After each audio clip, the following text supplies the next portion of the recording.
Do you regret your time in the service at all? No regrets. Probably other than marrying my wife, it was probably the number one decision I ever made.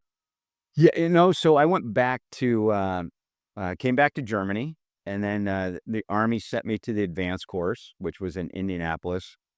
I graduated from the advanced course, did fairly well, and then I asked to go back to California, and they sent me to the National Training Center, and if anybody's ever been to that place, it's like being back in Saudi Arabia or being on the moon, um, and I spent 3 years there.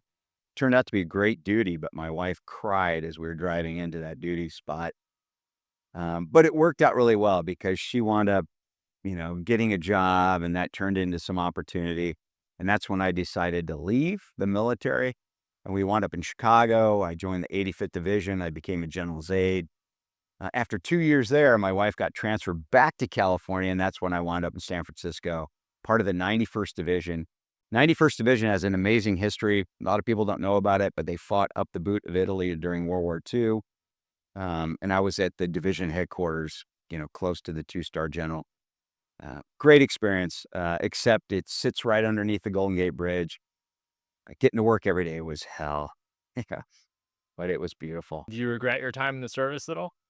No regrets. Probably other than marrying my wife, it was probably the number one decision I ever made. And the great thing about joining the military, it helped to get a scholarship when I competed for it, but is that all your buddies in college are interviewing, and they're stressed, right? Like, I don't want to go back to mom and dad's house. So they're stressed, they're interviewing, and you have a job. You're going to a basic course in Indianapolis to start that finance job.